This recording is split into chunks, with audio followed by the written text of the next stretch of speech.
Hello everyone. सो जैसा कि आप सब लोगों को पता है कि जो आपका एग्ज़ाम है सीडीएस का, अब वो सिर्फ उसको बचे हुए हैं कुछ ही दिन। ठीक है, आप लोगों का जो एग्ज़ाम है वो है 14th सितंबर को। तो आज के दिन से अगर हम देखें 28 से, तो अब आपके पास हार्डली 15 डेज ही बचे हुए हैं। तो यार जिन लोगों ने अभी तक सिलेबस अपना कंप्लीट कर लिया है, तो यार उनके लिए तो अच्छा है अपना स्कोर मैक्सिमाइज करने का। ठीक है, और जिन लोगों ने अभी तक कुछ नहीं पढ़ा है या सिर्फ ऊपर ऊपर पढ़ा है, तो यार जो मैं इस वीडियो में बताऊंगा वो कर लो। शायद आप लोगों के शायद 40+ मार्क्स भी अभी आप ला सकते हो। तो आपको जो सीक्वेंस रखना है पढ़ने का, जिन्होंने मतलब एक वो स्टूडेंट्स हैं जिन्होंने अभी कंप्लीट कर लिया, वो सिर्फ सोच रहे हैं कि किसी तरीके से अपना स्कोर 50+ मैक्सिमाइज कर लें हम लोग, कि 50+ आ जाए या उससे ज्यादा आ जाए। तो यार मैं कहूंगा आप लोग भी इसी फॉर्मेट में रिवाइज करो। साइंस को पहले करो, फिर पॉलिटी, फिर ज्योग्राफी, फिर करंट अफेयर और फिर हिस्ट्री। क्योंकि यार मैं कहूंगा आप अगर इन चारों सब्जेक्ट को ही बस कर लेते हो, तो आप देख सकते हो कि कितने मार्क्स आपको दे सकता है। तो टोटल आप क्वेश्चंस देख लो कितने आएंगे।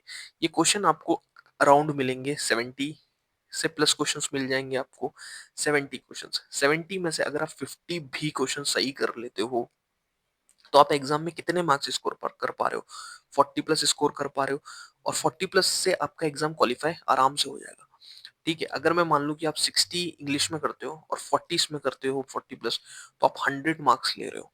ठीक है, और लास्ट ईयर के कट ऑफ जाती कितने हैं? मैंने एक वीडियो बनाई है इससे पहले, उसमें वॉइस क्वालिटी थोड़ी अच्छी नहीं है, उसको देखोगे आप तो उसमें आप देख सकते हो कट ऑफ जाती कितने हैं।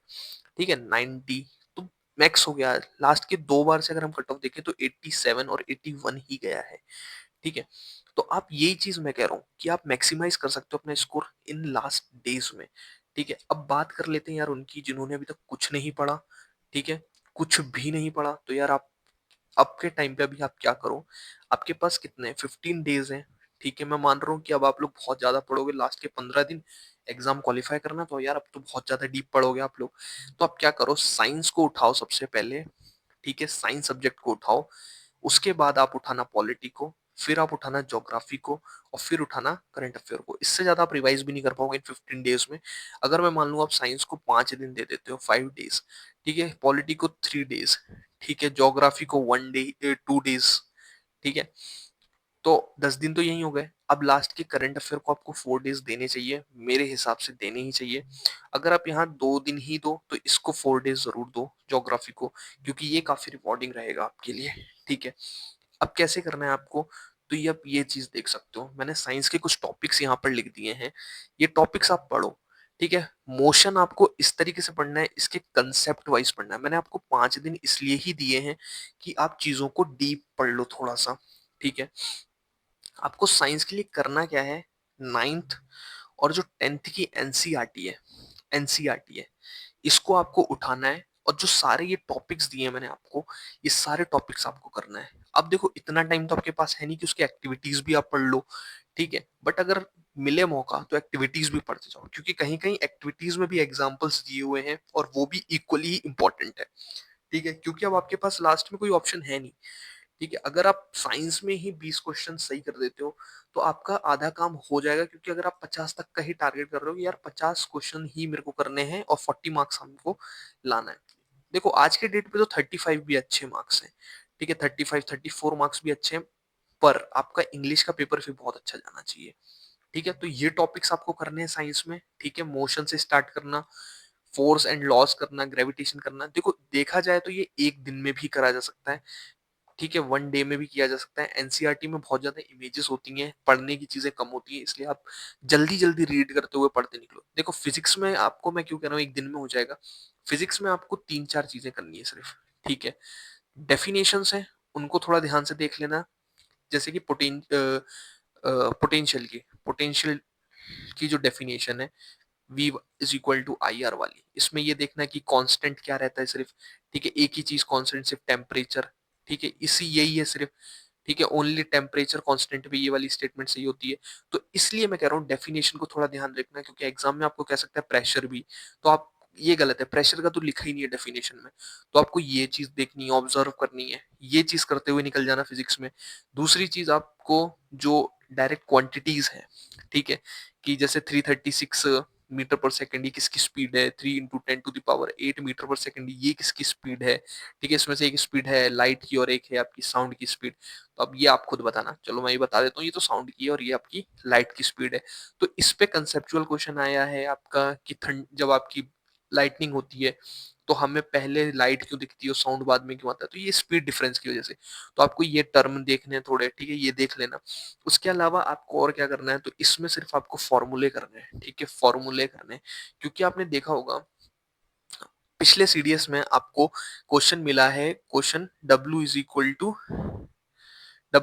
वर्क डन क्या होता है, वर्क डन होता है charge upon V upon V = W/Q होता है, ठीक है, ये होता है। तो इस पे क्वेश्चन मिले हैं आपको, ठीक है, वर्क डन पे क्वेश्चन मिले हैं आपको, ठीक है, वर्क डन पे VQ, उसके बाद पावर पे V = VI, ठीक है, इस पे, ठीक है, इस पे क्वेश्चंस मिले हैं आपको, तो ये चीजें करने हैं। हीटिंग पे H = I²RT, इस पे क्वेश्चन मिला है, तो ये चीजें आपको करनी पड़ेंगी, तभी आपका काम होगा, ठीक है। इसके अलावा आपको केमिस्ट्री में आपको ये सब चीजें आपको पढ़नी पड़ेंगी। देखो मैटर इन अवर सराउंडिंग, इसमें एक टेबल है, वो टेबल जरूर देख के जाना। आप लोग बोलोगे तो मैं इस पे एक वीडियो लेके आ जाऊंगा 1-2 घंटे की, जिससे है ना आपकी पूरी जो इंपॉर्टेंट चीजें हैं वो निकल के आ जाए, ठीक है। बायोलॉजी में टाइम आपको थोड़ा ज्यादा देना पड़ेगा, इसलिए मैं इसको मान ले रहा हूँ कि इसमें 2 डेज लगेंगे और इसमें 2 डेज लगेंगे, आपको इजीली लगेंगे अगर आप बहुत डीप अच्छे से पढ़ोगे तो। देखो टोटल फिजिक्स में आपको देखोगे 10 चैप्टर मिलेंगे और केमिस्ट्री में 8 हैं और बायोलॉजी में भी 8 है। तो यहाँ से आपकी फिर उस तरीके से आपकी ये कंप्लीट हो जाएगी। देखो अब ये मैं डालने वाला था वीडियो पहले, थोड़ा पहले, तो उसमें फिर बायोटेक्नोलॉजी का आप कर लेते तो अच्छा रहता। बट अगर अभी जैसे जिनकी कंप्लीट हो चुकी, जो इतना कर चुका है पहले से, तो यार आप एक वैल्यू एडिशन कर लेना क्लास 12th की, बायो की बुक उठाना और उससे बायोटेक्नोलॉजी चैप्टर, 2 ही चैप्टर्स हैं, ज्यादा टाइम नहीं लगेगा अगर आपने ये ऊपर का करा हुआ है तो पढ़ लेना यार। ये मैं उनको कह रहा हूँ जिनका ऑलरेडी सिलेबस कंप्लीट है, ठीक है। बाकी ये ऑप्शनल है उनके लिए जो सिर्फ अ, अब लास्ट टाइम पे पढ़ रहे हैं, ठीक है। तो ये चीजें रिवाइज करना जरूर, ठीक है। इसके बाद हम आ जाते हैं अपना पॉलिटी पे। पॉलिटी में यार शुरू के जो 4-5 चैप्टर्स हैं, 5 चैप्टर्स हैं, वो बहुत ज्यादा इंपॉर्टेंट है, क्योंकि उसमें क्या क्या है आपकी, तो उसमें आपकी है चीजें ये, सिटीजनशिप है, ठीक है, फंडामेंटल राइट है, DPSP है, फंडामेंटल ड्यूटीज। आप देख सकते हो इन्हीं पे ही लास्ट टाइम बहुत बहुत क्वेश्चन इन्हीं में ही घूमते हैं। देखो CDS और CAPF में क्वेश्चन जो होते हैं मेनली यहीं से आ जाते हैं आपके, ठीक है। पर्टिकुलरली CDS में बहुत इजी होता है यहाँ पे, तो यहीं से क्वेश्चन होते हैं। बाकी CSE में तो अलग है, CSE में नहीं, CSE में भी क्वेश्चंस यहाँ से आते हैं, ठीक है, बट फिर लेवल थोड़ा बढ़ जाता है। इसके बाद आपको पार्ट्स, ये स्टैटिक प्रिपेयर करना, पार्ट्स, इंपॉर्टेंट आर्टिकल्स, ये कमीशंस जरूर करना, ठीक है। CIC, इस पे ये स्टैट्यूटरी में CIC जरूर करना। नीति आयोग, ये तो देखो ये तो कुछ भी, ये ना स्टैट्यूटरी है और ना ये गलत लिख दिया यहाँ पे, ठीक है। GST जरूर करना, लोकपाल, लोक आयुक्त, ये जरूर करके जाना, ठीक है। उसके अलावा ये पंचायत पंचायत और म्युनिसिपैलिटी के आर्टिकल्स जरूर करना है यार, क्योंकि इसमें एक आध क्वेश्चन आता ही आता है, तो वो आर्टिकल्स इंपॉर्टेंट है। आप लोग बोलेंगे तो आर्टिकल्स पे भी एक वीडियो में वैसे भी लाऊंगा, आप जरूर देखना उसको, ठीक है। अमेंडमेंट करके जाना, इंपॉर्टेंट कमीशंस करके जाना और पीसा एक्ट जरूर पढ़ के जाना थोड़ा सा, ठीक है, उसमें इंपॉर्टेंट है, फंक्शंस उसके इंपॉर्टेंट है, पढ़ के जाना। क्योंकि पीसा एक्ट में ही आप जाके पता कर सकते हो कि लाइसेंसिंग जो होती है, ठीक है, कहीं पे जो शेड्यूल एरिया होते हैं और वहां पे हमें कोई मिनरल को एक्सट्रैक्ट करना पड़ता है, ठीक है, बाहर निकालना पड़ता है, तो उसमें गवर्नर और वहां की जो आपकी न्यूक्लियस होती है, न्यूक्लियस मतलब ग्राम सभा, उसका रोल बढ़ जाता है, ठीक है, ग्राम सभा, उसका रोल बढ़ जाता है। तो ये चीजें आप जब पीसा एक्ट के बारे में पढ़ोगे तब आपको पता चलेगा। देखो ये हो सकता है आपका, ठीक है, बहुत जल्दी कर सकते हो आप, ठीक है। रिवाइज करने वालों को मैं बोल रहा हूँ ये रिवाइज करते जाओ।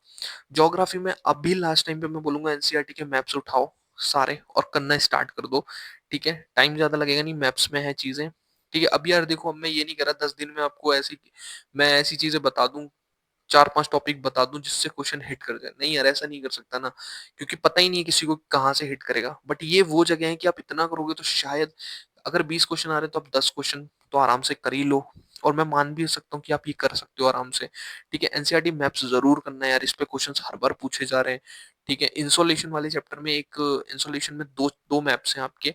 एक जुलाई का मैप है और एक जनवरी का मैप है, ठीक है? आइसोथर्म का। वो ज़रूर देख के जाना, उसपे क्वेश्चन 2 बार पूछ चुका है यूपीएससी, तो सीएसई में भी पूछ लिया अब उसने, ठीक है? और सीडीएस में भी पूछा ही हुआ है पहले, तो वो ज़रूर करके जाना। इसके बाद अगर देखो, अब मैं यहाँ कह रहा हूँ आपसे, ज्योग्राफी के लिए आप यूट्यूब वीडियोज़ उठाओ।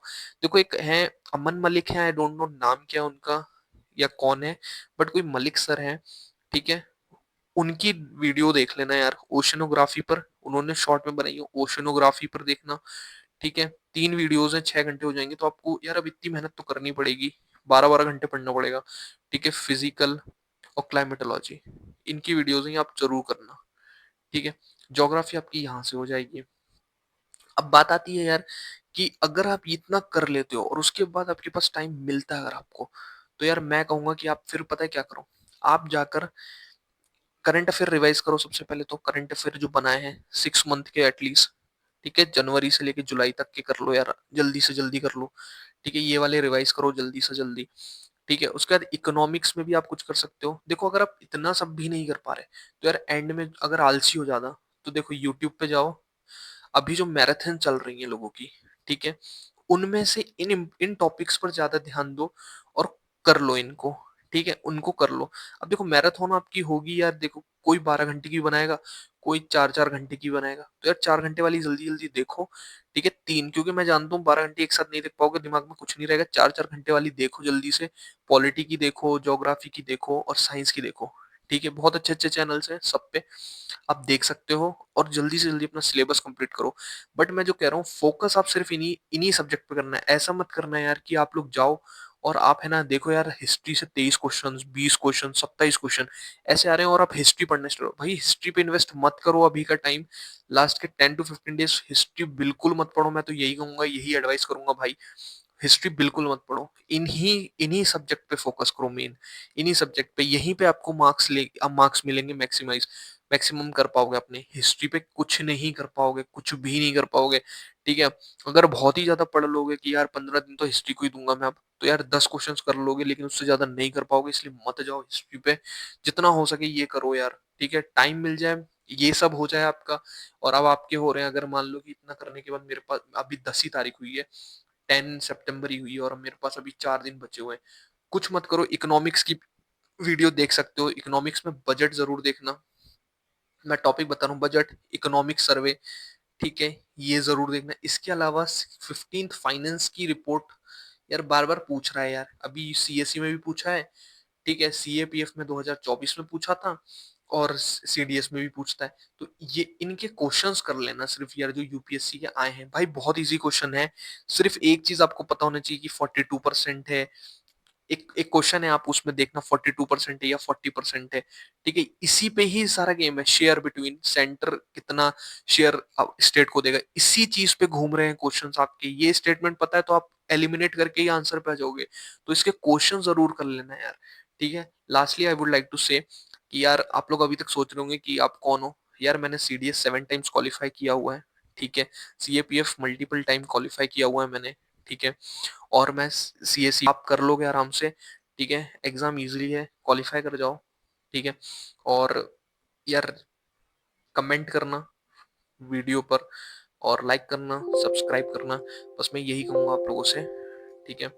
यही कहूंगा और थैंक यू।